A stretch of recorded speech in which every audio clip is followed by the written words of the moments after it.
Well, like everything else, what Vladimir Putin is doing looks like a special KGB operations, which can never be admitted or confirmed, but still doing under the cloud of mystery and definitely delivering some result, good or bad. So what happens in Russian Far Eastern city of Vladivostok can be seen from the satellites. The number of assets, the US and their allies, South Korea, Japan, who are monitoring the situation in Northeast Asia. And North Korea has been known for sending echelons of conventional weapons to Russia, assisting in its aggressive and illegal full-scale aggression against Ukraine. When Vladimir Putin met with North Korean leader Kim Jong-un in June this year, a special comprehensive mutual assistance agreement was signed, which stipulated that both countries would assist each other militarily in case any of the countries, any of the parties is going to be under attack. And under this agreement, Kim Jong-un is sending not only weapons, not only bullets and bombs, but also the manpower, also the servicemen, the troops, officers, soldiers. Sooner or later it would happen. Whether it's true, whether it's 3,000 or 13,000, South Koreans claim there are many more. There are 12,000 North Korean strong detachment is now being under training in Russian Far East to be sent to western part of Russia, to the border with Ukraine, apparently to help the Russian troops to counter-attack the incursion from Ukraine. But also they can be sent to eastern Ukraine, cross the border and destroy Ukrainian cities and kill Ukrainian citizens. So what Putin is doing is internationalizing this conflict. And Kim Jong-un is very ready to help. And of course, it's a very self-serving exercise for the North Korean dictator. If that is the case, how might North Korean soldiers get involved in Ukraine? Do they have the skills of modern warfare? The North Korean army is probably one of the largest in the world. It's 1.3 million people constantly under training.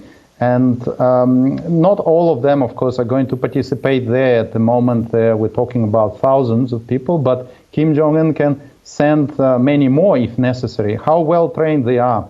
Well, the indoctrination and brainwashing in North Korea is universal.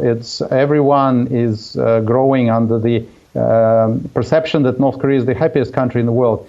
These soldiers have never been before outside of the borders of the Democratic People's Republic. Once they find themselves in Russia or even across the border and in Ukraine, who knows how they may behave? They may defect, they may surrender. Also, the language issue may cause the problem because it's impossible to attach an interpreter to every soldier, to every unit. And it will be very difficult for North Korean soldiers, officers to tell a Russian from a Ukrainian. And this may lead to numerous situations which can cause embarrassment to the North Korean leader. So I think this experiment is not long-living. Yeah, that's such a fascinating point that you've just made, Dr. Petrov, in that you believe perhaps there is a chance that North Korean troops could defect. Would Ukraine give them refuge? Well, I have already seen a promotional video which is designed to target North Korean servicemen in Korean language, which talks about their rights as prisoners of war, which talks about their right to return to Republic of Korea, because by default all citizens of North Korea can be accepted as citizens of Republic of Korea, South Korea.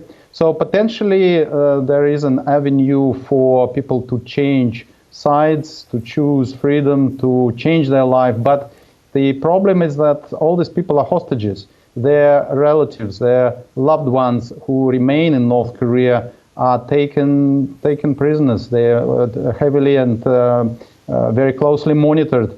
And of course, people who are brainwashed would likely die than change their life. And that's what we know when the communist regimes collapsed in Romania, Soviet Union, and elsewhere.